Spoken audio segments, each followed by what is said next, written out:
ಇವರನ್ನು ನೋಡಿದ್ರೆ ಅಸಹ್ಯ ಆಗುತ್ತೆ.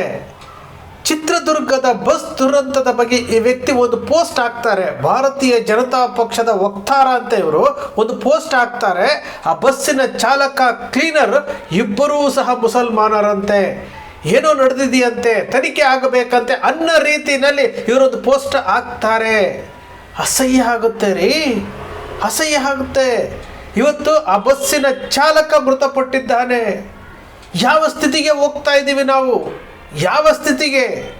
ಇಡೀ ದೇಶದಲ್ಲಿ ಏನು ಭಯೋತ್ಪಾದಕರ ಕಾಟ ಒಂದು ಕಡೆ ಆದರೆ, ಆಂತರಿಕವಾಗಿ ಧರ್ಮದ ನಡುವೆ ಬೆಂಕಿ ಹಚ್ಚುವಂತಹ ಭಯೋತ್ಪಾದಕರು ನಮ್ಮ ಜೊತೆಯಲ್ಲೇ ಇದ್ದಾರೆ. ಇವರು ಏನು ಸಾಧನೆ ಮಾಡಲಿಕ್ಕೆ ಹೊರಟಿದ್ದಾರೆ ಅನ್ನೋದು ಗೊತ್ತಾಗ್ತಾ ಇಲ್ಲ. ಆ ಪೋಸ್ಟನ್ನು ನೋಡಿದಾಗ ಅಸಹ್ಯ ಆಗುತ್ತೆ. ಇಂತಹ ಮನಸ್ಥಿತಿಯವರು ಈ ದೇಶವನ್ನು ಕಟ್ಟೋದಕ್ಕೆ ಸಾಧ್ಯವಿದೆಯಾ?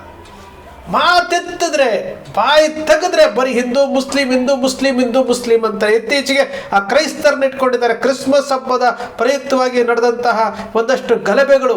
ಅವನ್ಯಾರೋ ಉತ್ತರ ಪ್ರದೇಶದವರಂತೆ, ಅವತ್ಯಾರೋ ಉತ್ತರ ಭಾರತದವರಂತೆ, ಕ್ರೈಸ್ತರ ಏನು ಫಾದ್ರಿನ ಇಟ್ಕೊಂಡು ಏನೆಲ್ಲ ಪ್ರಶ್ನೆಗಳನ್ನು ಕೇಳ್ತಾ ಇದ್ದಾನೆ.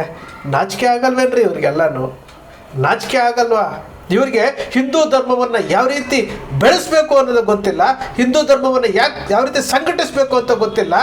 ಇವರು ಅನ್ಯ ಧರ್ಮದವರ ಬಗ್ಗೆ ಹೋಗಿ ಟೀಕೆ ಮಾಡೋದು, ಅವ್ರನ್ನ ದೌರ್ಜನ್ಯ ಮಾಡ್ತಾರೆ ಅಂತಂದರೆ, ಏನು ಭಯೋತ್ಪಾದಕರಿದಾರಲ್ಲ, ಉಗ್ರಗಾಮಿಗಳಿದಾರಲ್ಲ, ಈ ICC ಅಂತಲೇ ಹೇಳ್ತೀವಲ್ಲ ನಾವೆಲ್ಲನೂ, ಇವ್ರಿಗೂ ಏನಾದರೂ ವ್ಯತ್ಯಾಸ ಕಾಣ್ತಾ ಇದೆಯಾ? ನಮಗೆ ಏನಾದರೂ ವ್ಯತ್ಯಾಸ ಕಾಣ್ತಾ ಇದೆಯಾ? ಎಲ್ಲಿಯವರೆಗೂ ಇದು? ಎಲ್ಲಿಯವರೆಗೂ? ಇಡೀ ಭಾರತ ದೇಶದಲ್ಲಿ 145 ಕೋಟಿ ಜನಸಂಖ್ಯೆಯಲ್ಲಿ 20% ಅಲ್ಪಸಂಖ್ಯಾತರಿದ್ದಾರೆ. ಜಾತ್ಯತೀತ ರಾಷ್ಟ್ರ ಅಂತ ಹೇಳ್ತೇವೆ ನಾವು. ಆ 20% ಜನರನ್ನು ಈಗ ಇದ್ದಕ್ಕಿದ್ದಾಗೆ ಏನು ಹಿಂದೂ ಧರ್ಮವನ್ನು ಸಂಘಟನೆ ಮಾಡಬೇಕು ಅನ್ನೋ ಹೆಸರಿನಲ್ಲಿ ಈ ರೀತಿಯಾದಂತಹ ಮನಸ್ಥಿತಿಗಳು ಇವತ್ತು ಏನು ಹೊರಗಡೆ ಬರ್ತಾ ಇದೆ. ವಿರೂಪಗೊಳ್ತಾ ಇದ್ದೀವಲ್ಲ ಇವರ ಮನಸ್ಸುಗಳು ವಿರೂಪಗೊಳ್ತಾ ಇದ್ದಾವೆ. ಇದು ಅಸಹ್ಯ ತರಿಸುವಂಥದ್ದು. ಇವತ್ತು ನಾವು ಕ್ರೈಸ್ತರನ್ನು ವಿರೋಧ ಮಾಡೋಕ್ಕೆ ಪ್ರಾರಂಭ ಮಾಡಿದ್ದೀವಿ. ಈ ಕ್ರೈಸ್ತ ಮಿಷನರಿಗಳು ಏನು ಸ್ಥಾಪನೆ ಮಾಡಿರುವಂಥ ಶಾಲೆಗಳಲ್ಲಿ ನಮ್ಮ ಹಿಂದೂಗಳ ಮಕ್ಕಳನ್ನೇ ಕಳಿಸ್ಕೊಡ್ತಾ ಇದ್ದೇವೆ. ಕ್ರೈಸ್ತರು ಆಚರಿಸುವಂತಹ ಪಾಶ್ಚಿಮಾತ್ಯ ಸಂಸ್ಕೃತಿಯನ್ನು ನಾವು ಬಳಸ್ಕೊಳ್ತಾ ಇದ್ದೀರಿ. ಕ್ರೈಸ್ತರ ಕ್ರಿಸ್ಮಸ್ಸನ್ನು ಸೆಲೆಬ್ರೇಷನ್ ಮಾಡ್ತೀವಿ, ಕ್ರೈಸ್ತರ ಹೊಸ ವರ್ಷವನ್ನು ಸೆಲೆಬ್ರೇಷನ್ ಮಾಡ್ತೀವಿ. ನಾವು ಹಿಂದೂಗಳ ಬಗ್ಗೆ ಮಾತನಾಡ್ತೀವಿ. ಹಿಂದೂ ಸಂಘಟನೆಗಳು ಹಿಂದೂ ಧರ್ಮದ ಬಗ್ಗೆ ಮಾತನಾಡ್ತವೆ. ಇವತ್ತು ಕಂಪ್ಲೀಟಾಗಿ ಹಿಂದೂ ಸಂಸ್ಕೃತಿ ಆಗಿರ್ಬೋದು, ಭಾರತೀಯ ಸಂಸ್ಕೃತಿ ಆಗಿರ್ಬೋದು, ಇವಿಷ್ಟು ಸಹ ಪಾಶ್ಚಿಮಾತ್ಯ ಸಂಸ್ಕೃತಿಯ ಛಾಯೆಯನ್ನು ಹೊದ್ದು ಮಲಗ್ತಾ ಇದ್ದಾವೆ.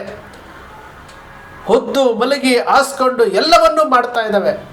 ಆದರೆ ನಮಗೆ ಗೊತ್ತಿಲ್ಲ ರೀ.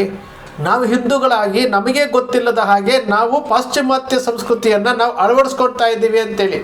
ಮಗು ಹುಟ್ಟೋದ್ರಿಂದ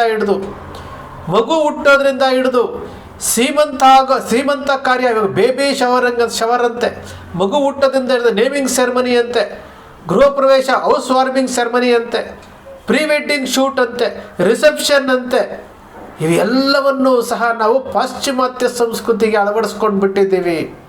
ಎಲ್ಲಿದೆ ಭಾರತೀಯ ಸಂಸ್ಕೃತಿ? ಒಂದು ಕಾಲದಲ್ಲಿ ಹಿಂದೂ ಸಂಸ್ಕೃತಿಯಲ್ಲಿ ಮದುವೆ ಆಗುತ್ತೆ ಅಂತಂದರೆ ಗಂಡು ಹೆಣ್ಣು ಒಬ್ಬರ ಮುಖ ಒಬ್ಬರು ನೋಡ್ತಾ ಇರಲಿಲ್ಲ. ಅಂತಹ ಸಂಸ್ಕೃತಿ ಇವತ್ತೇನಾಗಿದೆ? ಪ್ರೀ ವೆಡ್ಡಿಂಗ್ ಶೂಟ್ ಹೆಸರಿನಲ್ಲಿ ಏನೆಲ್ಲ ಆಗ್ತಾ ಇದ್ರು ಸಹ ಯಾವನೂ ಸಹ ಹಿಂದೂ ಧರ್ಮದ ರಕ್ಷಕರು ಅಂತ ಹೇಳ್ಕೊಂಡು ಈ ರೀತಿ ಸ್ಟೇಟ್ಮೆಂಟ್ಗಳು ಕೊಡ್ತಾ ಇದ್ದಾರಲ್ಲ, ಇವರು ಯಾರೂ ಸಹ ಇದರ ಬಗ್ಗೆ ಜಾಗೃತಿ ಮೂಡಿಸುವಂಥ ಕೆಲಸ ಮಾಡ್ತಾ ಇದ್ದಾರಾ? ಖಂಡಿತ ಮಾಡ್ತಾ ಇಲ್ಲ ರೀ.